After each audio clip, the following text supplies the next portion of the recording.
जय हिंद साथियों।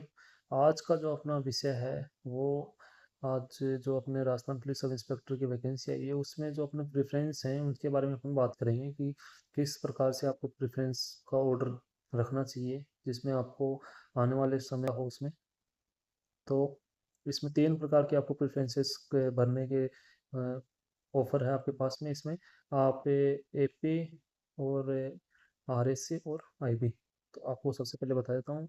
AP armed police होती है और आईबी इंटेलिजेंस ब्यूरो होती है और आरएससी राजस्थान आर्म्ड कांस्टेबलरी होती है जिसके अंदर आप एक प्लाटून कमांडर के पद पे आप तैनात किए जाते हो। आईबी के अंदर भी सब इंस्पेक्टर होता है और एपी में भी सब इंस्पेक्टर होता है।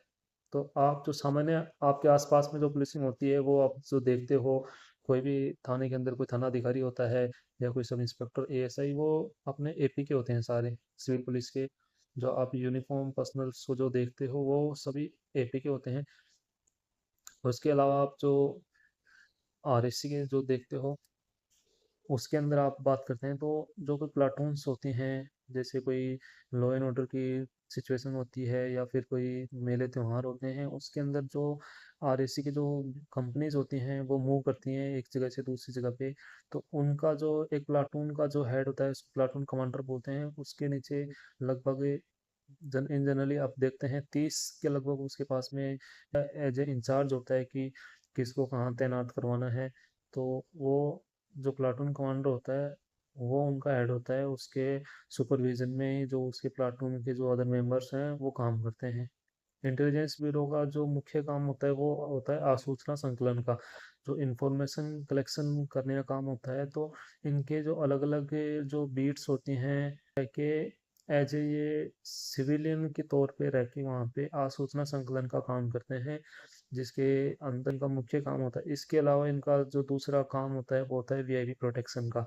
जो वीआईपीज होते हैं अपने स्टेट के, उनको जो सिक्योरिटी प्रोवाइड करवाई जाती है वो भी इनके द्वारा करवाई करवाई जाती है। मुख्य काम तीसरा, और इसमें अपन मुख्य बिंदु पे बात करें तो वो है एपी, जिसको अपन सिविल पुलिस भी कहते हैं। तो एपी का जो मुख्य काम होता है वो थाना क्षेत्र के अंदर रह के अपराधों का नियंत्रण करना और कानून व्यवस्था को बनाए रखना इनका मुख्य कार्य होता है। जिसमें ये जो अपने एएसआई एसआई इंस्पेक्टर तक भी and inspector and above DYSP को भी कुछ मामलों में अनुसंधान की शक्तियां प्राप्त है। As a investigating officer IO के तौर पर इनको काम करना होता है। अलग अलग केसेस होते हैं, एफआईआर से दर्ज करवाई जाती हैं परिवादी के द्वारा। तो उसमें इनको अनुसंधान का कार्य करना होता है मुख्यतः। तो अनुसंधान अपने आप में बहुत बड़ा बहुत जटिल विषय होता है। इसमें आपको हर पहलू की हर तथ्य की बहुत गहनता से जांच करनी होती है। उसके बाद में आपको अपने डायरी को डेली जो डायरी होती है उसमें आपको नोट करना होता है कि आपके द्वारा आज इस विषय के अंदर क्या प्रोग्रेस क्या काम किया गया, उसके बारे में आपको डेली नोट करना होता है। तो अलग अलग केसेस चलते रहते हैं। कोई जैसे छोटे मोटे अपन मुकदमों की बात करें, जैसे मोबाइल चोरी का हो गया, कोई साइबर फ्रॉड हो गए नॉर्मल, और अपन कोई चोरी के देखें कोई मारपीट के देखें, ये मुकदमे चलते रहते हैं। लेकिन जो सब इंस्पेक्टर एंड अबव होता है तो उनके जैसे अपन बात करें बीएनएस के 101 हाफ मर्डर जिसको बोलते हैं, तो उनके विषय में इनका अनुसंधान काफ़ी इम्पोर्टेंट हो जाता है और अनुसंधान अधिकारी के तौर पे काम करना होता है। तो एपी के अंदर आपको देखो सबसे मेन चीज़ ये है कि इसमें एडवेंचरस है, इसमें आपको डेली एक नई चुनौती का सामना करना पड़ेगा और काफ़ी मज़ा भी आएगा, क्योंकि आप कहीं निकलोगे as a police officer police की यूनिफॉर्म में तो आपको एक अच्छी फीलिंग आएगी। होगा कि आप पुलिस अधिकारी हो तो जनता आपसे जुड़ना चाहेगी, क्योंकि पुलिस से हर कोई अपना जुड़ाव रखना चाहता है। क्योंकि पुलिस एक ऐसी विंग है जो सभी डिपार्टमेंट की नोडल है, जिसके अंदर सभी डिपार्टमेंटों के साथ में पुलिस का काम करता है। और पुलिस अपने आप में बहुत ज़्यादा डाइवर्सिटी है पुलिस के पास में, उस प्रकार से आपको इसमें देखने को मिलता है। और एपी मेरे हिसाब से पहली प्राथमिकता सबकी होनी चाहिए। इसमें नो डाउट ये काफ़ी अच्छी वैकेंसीज हैं, 850 से ऊपर के लगभग वैकेंसीज हैं एपी की। तो उसमें आपको पहली प्राथमिकता यही रखनी चाहिए, क्योंकि इसमें काफ़ी अच्छा वो रहेगा। असली पुलिसिंग होती है वो वास्तव में एपी के द्वारा ही होती है। बाकी अदर जो पुलिसिंग होती है उनका अलग अपना काम होता है, लेकिन एपी जो अपन देखते हैं अपने आसपास में या फिर जो मूवीज़ में आप देखते हो, ठीक है, सिंघम वगैरह, तो ये जो उसका काम होता है वो एपी का ही होता है, आर्म पुलिस का। तो ये इसके अंदर और अपन जैसे बात करें ये मुकदमे वगैरह हो गए, और जैसे मेले त्योहारों के अंदर जो ड्यूटी लगती है वो भी ज़्यादातर इनमें से ही रहती है अपने सिविल पुलिस वालों की। और एम होते हैं वो अपने एपी के होते हैं।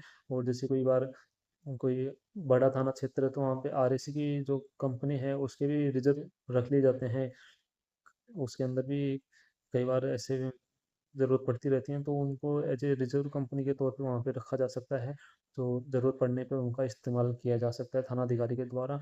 और जो सब इंस्पेक्टर होता है शुरुआत में तो लगभग को जैसे अभी आज का समय है उसमें काफ़ी इंस्पेक्टर्स हो गए तो एज ए एसएचओ जो होता है मोस्ट ऑफ प्रोबेबली आजकल सीआई जो सर्कल इंस्पेक्टर जिसको बोलते हैं वो लग रहे हैं।